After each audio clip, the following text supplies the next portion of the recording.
Range, that's what matters when buying an electric car, isn't it? In fact, we know it matters because the term longest range electric car is one of the most searched for on DrivingElectric.com. So if that kind of thing is of interest to you, then take a look at this.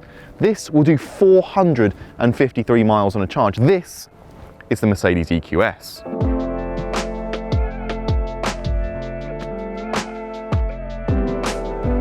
You can think of it as an all-electric S-Class. That's what the S in this car's name is for. Much like the second E in EQE aligns it with the E-Class, the S signifies this is the brand's technological flagship, and quite the flagship it is. Sleek, futuristic styling? Check. Big battery? Check.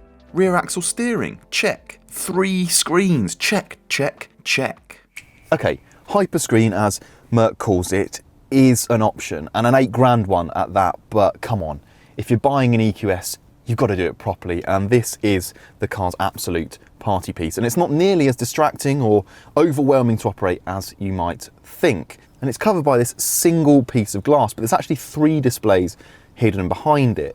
The one furthest from the driver, that's a bit of a gimmick really. It's for the passenger, and it actually lays completely dormant unless there's someone sat in that seat. But then moving over to the middle, this is where you control most of the car's function. You've got everything from navigation to media, and you've also got the I can't say it too loudly because she's listening, voice assistant, and that lets you control all of the car's functions. You can switch on your heated seat, change the radio station, all that sort of stuff. It's not all one way though. There are cameras in there that monitor your attentiveness and recommend you take a break if things all get a bit too much. And then finally you've got this set of digital dials behind the steering wheel. It's not too crowded with info, and actually if you're used to Mercedes user interface, it's actually pretty intuitive to navigate your way around. And just generally, everything in here has this feeling of quality. You've got some lovely material up here with some contrasting stitching. It's just a really solidly built car, but it's all pretty much what you'd expect. This car costs upwards of £100,000, as tested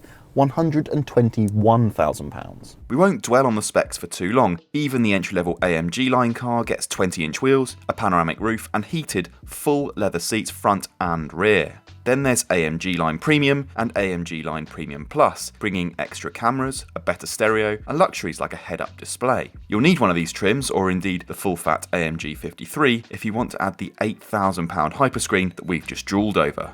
Don't like the AMG Line's sporty character? The luxury theme specs have you covered. Wood trim, comfort seats, you get the idea. So to be a true S-Class replacement, it needs to feel as special back here as it does in the front. Now special, yeah, sure, it does feel special back here. Spacious, not in every direction. You see, I'm 6 foot tall and, well, I haven't exactly got a surplus amount of headroom. That's thanks largely though due to this car's kind of sloping, sweeping roofline. Now, one thing that I do have a surplus of is knee and foot room. I've got loads and loads of knee room, and there's space down here, largely thanks to the flat floor. So it's a bit of a mixed bag really. Otherwise, you get 4-zone climate control, the seats are nice and plush, and there is an armrest. One thing I would say though is the EQE, the smaller EQE, is based on the same platform, so you're likely to get, I don't know, 90% of the space in there, but for a little bit less cash. So there you go, nice little money-saving tip for you. But while the EQS can't quite keep pace with the S-Class when it comes to carrying passengers, which is a shame, it pulls things back when it comes to boot space. Very few luxury cars that aren't shaped like SUVs offer a hatchback tailgate, but the EQS is a rare exception. Hinged from the top so it's easy to load big suitcases, bags and the like, there's 610 litres to play with, which is 110 litres more than the BMW iX. Super.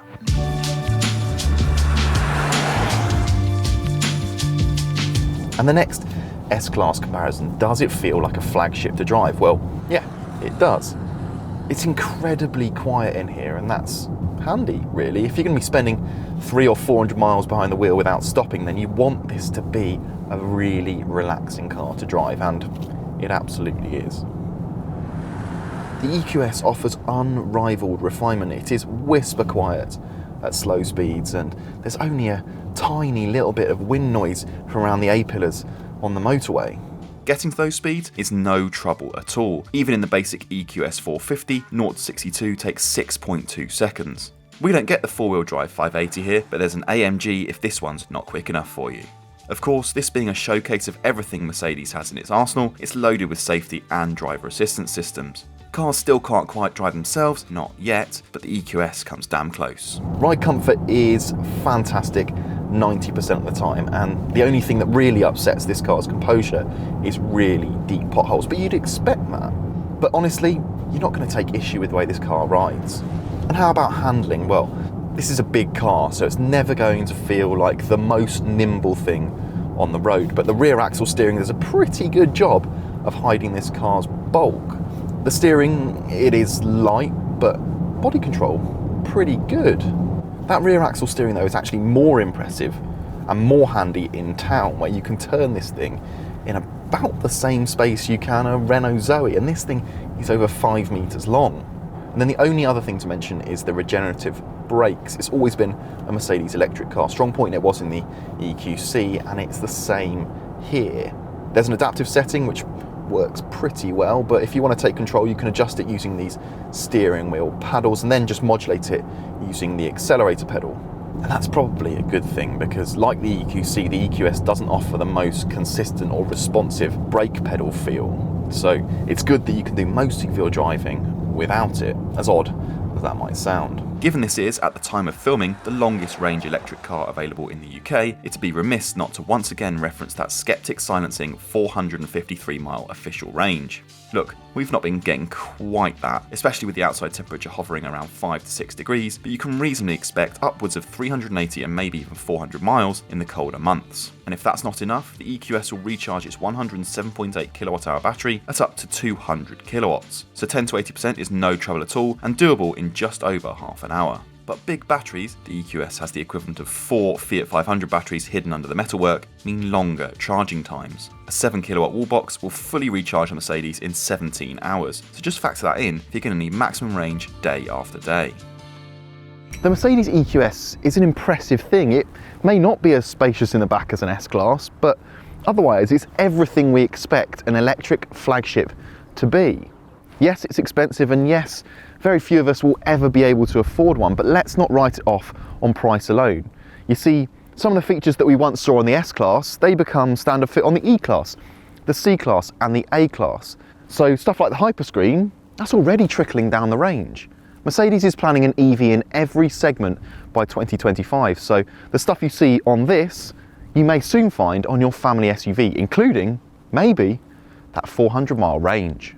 Head to DrivingElectric.com for all the latest electric and hybrid car advice, news and reviews, and check us out on Twitter, Facebook and Instagram. Finally, while you're here, make sure you hit the subscribe button on our YouTube channel and turn on notifications to ensure you never miss a video.